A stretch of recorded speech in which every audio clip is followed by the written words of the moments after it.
धर्म पाए जाते हैं और इन 8 धर्मों के मानने वाले लोग हिंदुस्तान में पाए जाते हैं। हिंदुस्तान में कुल 1600 से भी ज़्यादा भाषाएं बोली जाती हैं और ये भाषाएं किन्हीं ना किसी देश की मातृभाषा होती है। यहाँ पर 100 से भी ज़्यादा नृत्य किए जाते हैं। पर क्या ये विविधता हमें हमेशा खुशियाँ प्रदान करती है? मैं श्वेता तिवारी और आप देख रहे हैं RV classes 30 believe in good teaching. हम क्या हैं? हम कैसे हैं? हम क्या खाते हैं? हम क्या पीते हैं? हम कौन सा खेल खेलते हैं? हम किस तरह का कपड़ा पहनते हैं? हम कौन सा उत्सव मनाते हैं? ये सारी बातें या तो हमारी भौगोलिक स्थिति तय करती है या हमारा इतिहास बताता है। आज का विषय इन्हीं सारी बातों पर। हमारा आज का सब्जेक्ट है विविधता एवं भेदभाव, यानी डाइवर्सिटी एंड डिस्क्रिमिनेशन। इसमें हम लोग क्या क्या पढ़ सकेंगे? इसमें हम लोग पढ़ेंगे पूर्वाग्रह यानी एजम्पशन, लड़के और लड़कियों में भेदभाव और रूढ़िवादी धारणाएं क्या होती हैं, क्यों ये समाज को खोखला बताते जा रही हैं। विविधता, डाइवर्सिटी, जहां हमने पढ़ा विभिन्न भाषा संस्कृति के लोग एक साथ रहते हैं भाईचारा के साथ, लेकिन ये विविधता किस स्तर में जाकर डिस्क्रिमिनेशन में बदल गई? क्यों इसको आज हम भेदभाव की नजर से देखते हैं? इसको जानने का प्रयास करते हैं। सबसे पहले हम हमारे जैसे लोगों के साथ सुरक्षित महसूस करते हैं अपने आप को, जो हमारी तरह व्यवहार करते हैं, जो हमारे ढंग के कपड़े पहनते हैं, जिसका सोच हमसे मिलता जुलता है, जो हमारी तरह दिखते हैं, जो हमारी तरह पर्व त्योहार मनाते हैं, उन लोगों के साथ हम सुरक्षित महसूस करते हैं, उन लोगों के साथ हमें अच्छा लगता है। पर अचानक से अगर हम कुछ अजनबियों से मिले जो ना तो हमारी संस्कृति के हैं, ना हमारा धर्म मानते हैं, ना हमारा विचार रखते हैं, हमारे रंग में भी अलग है, तो हम लोग उनसे एडजस्ट करने में थोड़ा सा दिक्कत होता है, थोड़ी सी भेदभाव आ जाती है। बस यहीं से भेदभाव का जन्म शुरू होता है, जो डाइवर्सिटी को डिस्क्रिमिनेशन तक लेकर चला जाता है। कभी कभी क्या होता है कि हम लोग किसी दूसरों के बारे में कुछ अलग सा एज्यूम कर लेते हैं, यानी पहले से ही सोच लेते हैं कि अरे उससे मत बात करना, वो देखने में बहुत घमंडी दिखती है, अरे वो एक नंबर की झगड़ाइयाँ, देखो ना कैसे बोल रही है। तो क्या होता है, हम तो उसके बारे में एज्यूम कर लिए, उसको देखकर, उसके वे ऑफ टॉकिंग को, उसके वे ऑफ कल्चर को देखकर हमने एज्यूम कर लिया कि नहीं, वो सही नहीं है। इसे ही हम लोग पूर्वाग्रह कहते हैं। पूर्वाग्रह बहुत सारी चीजों में होता है, जात पात, धर्म, संस्कृति, व्यवहार, बोली, भाषा, हर एक चीजों में हमें पूर्वाग्रह देखने को मिलता है। हमारे धर्म में हम लोग पहले से एज्यूम कर लेते, दूध फट गया, अरे कोई अपशगुन होने वाला है, हम लोग के दिमाग में पहले से भर जाता है। ये सब क्या है? ये सब पूर्वाग्रह होता है। हम लोग पूर्वाग्रह से ग्रसित रहते हैं, किसी ना किसी प्रकार से, किसी ना किसी चीज से एज्यूम कर लेना, जबकि वैसा हो ना हो कोई जरूरी नहीं है, लेकिन हम लोग क्या करते हैं, उसको एज्यूम कर लेते हैं, पहले से समझ लेते हैं, उसकी रियलिटी नहीं जानते, लेकिन हमारे दिमाग में क्या आता है, एजम्पशन आ जाता है, बस उसे ही हम लोग पूर्वाग्रह कहते हैं। अब डाइवर्सिटी में हम लोगों ने पढ़ा था बहुत सारे लोग एक साथ रहते हैं, तो ये डिस्क्रिमिनेशन में कैसे बदल गया? ये डिस्क्रिमिनेशन में तब बदला जब लड़के और लड़कियों के बीच में भेदभाव शुरू हुई। ये बात सही है, जो काम लड़के करते हैं वो लड़कियां भी कर सकती हैं।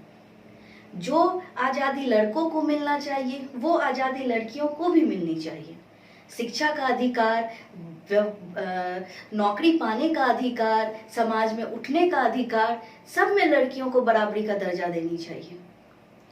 जब से यह पूर्वाग्रह शुरू हुआ, जब से यह भेदभाव शुरू हुआ, तब से लड़के और लड़कियों में भी भेदभाव शुरू होने लगा। यानी कि सपोज अगर हम बचपन में कोई लड़के को रोते हुए देखते हैं तो मम्मी पापा क्या कहते हैं उसको, ये रो रहे हो, लड़के कहीं रोते हैं क्या?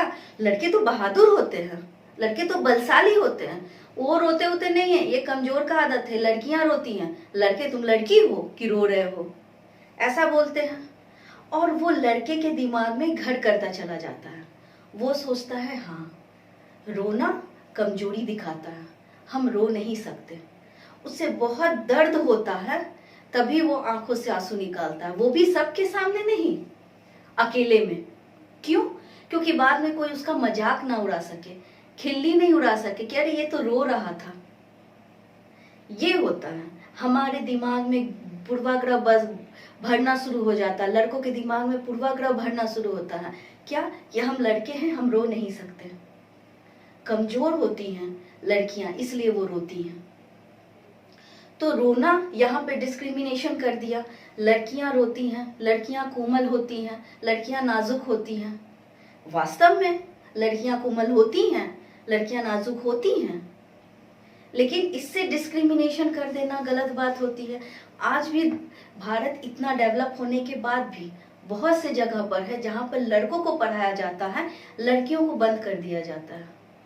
खासकर मुस्लिम संप्रदाय में हमको ये देखने को मिलता है कि मुसलमान ही लड़के पढ़ते, मुसलमानी लड़कियां नहीं पढ़ती।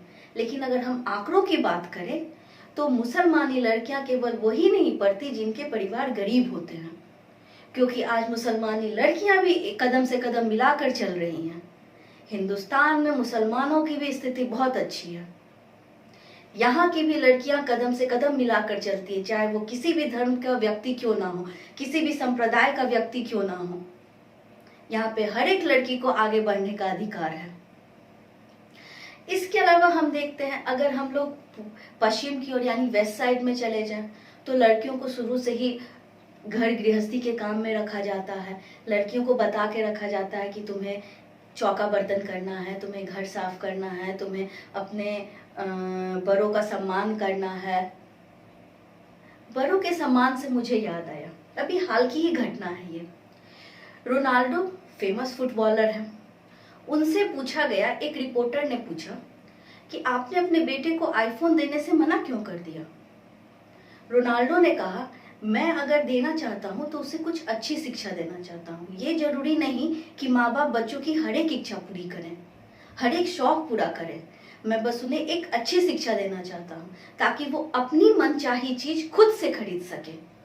अगर सारे माँ बाप ये समझ जाए कि बच्चों को वही चीज दीजिए जो उसके लायक हो, अगर देना ही है तो अच्छी शिक्षा दीजिए ताकि वो आगे चल के वो सारी चीजों को खरीद सके जिसकी उसे अभी लालसा है। अब मैं आपको बताती हूँ हमारे भेदभाव टॉपिक पर आती हूँ। तो लड़के और लड़कियों में इस तरह से भी भेदभाव किया जाता है। लड़कियां बड़ी होती हैं, बड़ी होने लगती है तो उससे भी भेदभाव किया जाता है, तुम्हें बाहर नहीं जाना, तुम्हें अकेले नहीं जाना, जो ठीक है, कोई गलत बात नहीं है इसमें। लेकिन जहां पर बात हो जाती है कि पढ़ाई लिखाई में पीछे कर देने की, कि नहीं तुम्हें अभी नहीं पढ़ना, तुम्हारे भाई को पढ़ना है, तुम्हें उतना दूर कैसे भेज सकूंगी, जैसे तुम लड़के को भेज रहे हो वैसे लड़कियों को भेजोगे। पढ़ाई लिखाई में, नौकरी चाकरी में, कोई भी चीज में लड़कियों को पीछे करना गलत बात है। और यहीं से भेदभाव, जो हमारी डिस्क्रिमिनेशन है, शुरू होती है। बहुत सी बातें मैं ऐसी बताऊंगी जिसको आपको सुनकर आश्चर्य होगा। एक मिल्क होता है, दूध जिसे हम पीते हैं, लड़कियों को ना देकर लड़कों को दे दिया जाता है कि उसे तो बड़ा होना है, पैसे कमाने, घर गृहस्थी बसाने, तो क्या लड़कियों को नहीं करना। ये सारी चीजें जो होती हैं, ये सारी चीजें समाज पे कलंक है और ये हमारी विविधता का पहचान नहीं है। भारत को भारत नहीं बनाता, भारत को पीछे ले जाता है। इसको भारत को पीछे ले जाने में, इस भेदभाव को बढ़ाने में हमारी रूढ़िवादी धारणाएं भी बहुत काम की हैं। रूढ़िवादी धारणाएं जो सदियों से चलती आ रही हैं, जो प्राचीन काल के लोगों ने बना दिया कि घूंघट कर कर चलना है, सर पर आंचल होना चाहिए, बड़ों का सम्मान करना चाहिए। बड़ों का सम्मान बहुत अच्छी बात है, सर पर आंचल भी बहुत अच्छी बात है, क्योंकि सर पर आंचल भारतीयों की एक निशानी है, भारतीयों का पहचान है सर पर आंचल। तो क्या अगर आप एक क्वेश्चन का जवाब दे सकते हैं, जो भी लोग सर पर आंचल रखता है क्या वो सभ्य होता है? और जो पल्लू गिरा कर चलता है वो सभ्य होता है? नहीं, हम इस तरह से इसे जज नहीं कर सकते। ये हमारे स्वभाव, हमारी संस्कृति, हमारे विचार, हमारी बोली पर डिपेंड करता है कि हम क्या सोचते हैं और हम क्या करते हैं। ये हमारे कंडक्ट पर डिपेंड करता है। रूढ़िवादिता वहीं तक सही है जहां तक समाज को जंजीर में ना बांधे। जब वो समाज को जंजीर में बांधने चली जाए तो उस जंजीर को तोड़ना ही बेहतर होता है। तो इस तरह हम देखते हैं रूढ़िवादिता जो होती है समाज को एक जकड़े हुए, एक जंजीर की तरह जकड़े हुए, जो पूर्वाग्रह से ग्रसित है। अब जैसे विधवाओं का हुआ, क्या विधवाओं को फिर से विवाह करने का अधिकार नहीं है? क्या उन्हें छोड़ देना चाहिए? नहीं, विधवाओं को भी फिर से जिंदगी जीने का अधिकार है और ये हमारे अंदर गट्स होना चाहिए कि हम वो चीज उन्हें प्रदान कर सके। लेकिन आज भी समाज ये चीज मानता नहीं है। आज भी हमारा समाज पूरी पूरी पिछली परंपराओं में लोग क्या कहेंगे, समाज क्या कहेगा। समाज, लोग आपको खाने खिलाने आ रहा है? नहीं, आप खुद से बनाकर ही खाइएगा। तो ये सारी जो पिछली परंपराएं होती है, जो रूढ़िवादी परंपराएं होती हैं, उन्हें तोड़ना ही सही है, क्योंकि ये हमारे डेवलपमेंट को रोक रहा है, ये हमें आगे बढ़ने से रोक रहा है। तो गाइस, आपने जाना कि विविधता से हम लोग भेदभाव तक कैसे पहुंचे, कहां से इसका जन्म हुआ, क्या हमें सीखने को मिली, और हम इसके बारे में और भी ज्यादा जानेंगे और भी समस्याओं को समझेंगे कि भेदभाव से कौन कौन सी समस्याएं उत्पन्न होती चली गई, आज हमारा समाज कहां तक पहुंच चुका है, और भीमराव अंबेडकर जी ने क्या किया था। ये सारी चीजें हम नेक्स्ट क्लास में पढ़ेंगे। तब तक के लिए जय हिंद, जय भारत, जय बिहार।